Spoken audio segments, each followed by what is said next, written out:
Hi class, my name is Riley and I'm here to deliver my persuasive speech about the importance of getting out in nature. So over the past 2 years, have you found yourself overwhelmed, not knowing how to deal with the stress of relative isolation? Well, did you know that spending at least 2 hours in green spaces a week has shown overwhelming effects on a person's mental health, including lowering stress levels, providing mental clarity, as well as alleviating the symptoms of mental fatigue. Now, mental fatigue is something that everyone feels at some point in their life, and this has been especially magnified by the pandemic. And getting out in nature, even something as small as a park, is a great way to help alleviate these things. I personally have found that going into nature, whether it be a short break or for an extended period of time, has a way of centering me. Something about being in green spaces has a way of making all of the outside distractions seem so much smaller and less overwhelming.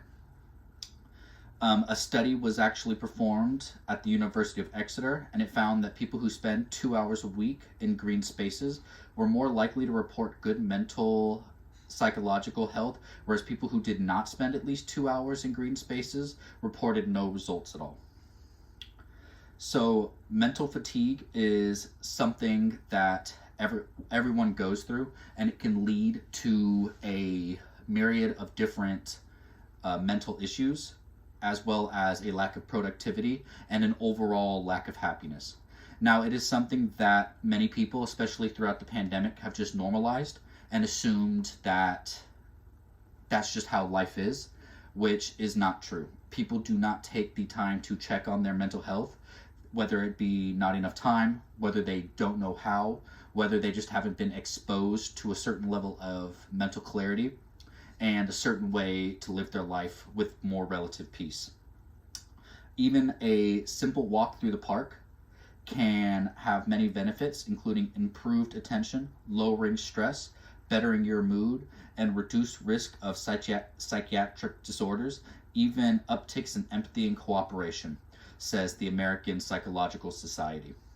And so this is why I chose this topic, as well as the solution of getting out in green spaces, because it is something that is accessible to everybody. There may be some people who claim they do not have enough time to incorporate going out into nature, but even something as 2 hours a week, getting to a park, walking on a local trail, going hiking, even something that you have to do like walking your dog, you can incorporate nature into that process, and it will allow you, even if you're doing things that you would normally do, a chance to de-stress. It'll center you, and it will kind of ease away that all of the tension that you might not even know that you've been carrying in the process. And so the problem that I found with a lot of people, and that I've read about a lot of people throughout the pandemic, is that the mental health of people in this country has come into focus, and people are now starting to realize that there's a severe lack of understanding of mental health in this country. And many people are constantly burnt out and do not have the tools needed to handle this stress. And over time, this can lead to many problems, none of which are beneficial. This is something, especially with being cooped up, work overload, and just life in general. This country has a very work culture, and mental health is generally the last thing that is on people's mind. It's very productivity driven, and this is why getting out in nature, especially since we weren't allowed to in many cases for the past several years, is of vital importance. Researcher Louise Delagran theorizes that being in nature, or even viewing scenes of nature, has healing qualities that can be beneficial to both our physical and mental health.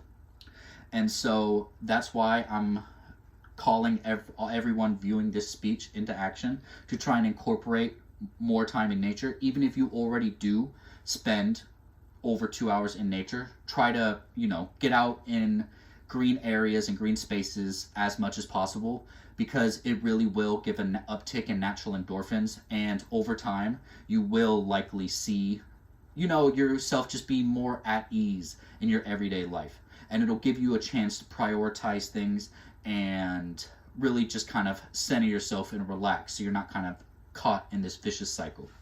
So in conclusion, I believe that everybody should spend up to 2 hours a week in nature and really begin to prioritize your mental health and do daily check-ins with yourself, and even keep a log if you can, because then you'll be able to see the effects of getting out in nature over time.